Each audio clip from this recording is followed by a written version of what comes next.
అందరికీ నమస్కారం. నేను మీ మధురై రంగసాయి రెడ్డి. ఈరోజు ఆంధ్రప్రదేశ్లో కూటమి ప్రభుత్వం ఎస్టీలకు ఒక తీపి కబురు చెప్పింది అనుకోవచ్చు.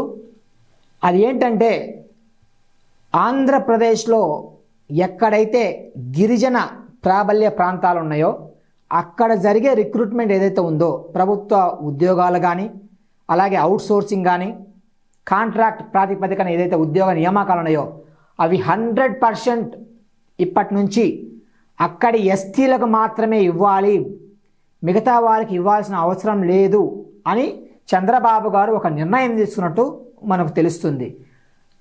ఈ నిర్ణయం ఇప్పుడేదో కొత్తగా వచ్చింది కాదు. 2014-19లో ఆ రోజున తెలుగుదేశం పార్టీ ఉన్నప్పుడే ఈ నిర్ణయం తీసుకోవడం జరిగింది. కానీ ఆ రోజు ఎస్సీలు సుప్రీంకోర్టుకి వెళ్ళడం వల్ల అప్పుడు సుప్రీంకోర్టు చంద్రబాబు గారు తీసుకున్న నిర్ణయాన్ని కొట్టివేయడం జరిగింది.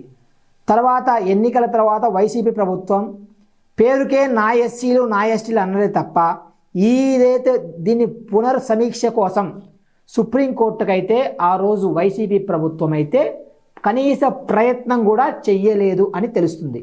ఇప్పుడు చంద్రబాబు గారు చట్టానికి సంబంధం లేనిది ఏదైతే, ఉదాహరణ కాంట్రాక్ట్ పోస్టులు కానీ అవుట్సోర్సింగ్ పోస్టులు మాత్రం ప్రస్తుతానికి ఆ ప్రాంతంలో ఉన్న ఎస్టీలకు మాత్రం ఇవ్వాలని ఈరోజు తన నిర్ణయాన్ని అయితే అధికారులకు తెలియజేయడం జరిగింది. ఇక సుప్రీంకోర్టు దీన్ని పునర్సమీక్ష చేసి అక్కడ నిర్ణయం తీసుకున్నాక అప్పుడు ప్రభుత్వ ఉద్యోగాలు కూడా ఆ ప్రాంతంలో 100% ఎస్టీలకే ఇచ్చే విధంగా ఒక గొప్ప నిర్ణయాన్ని తీసుకోవడం జరుగుతుంది. ఇది సాకారం అయితే ఎస్టీలు వాళ్ళ జీవన ప్రమాణాలు కూడా మెరుగుపడతాయి, వాళ్ళు కూడా అప్లిఫ్ట్ అవుతారు అనే ఒక మంచి ఉద్దేశం అయితే మాకుంది. ఇది జరగాలని మేము మరీ కోరుతున్నాము. ధన్యవాదాలు.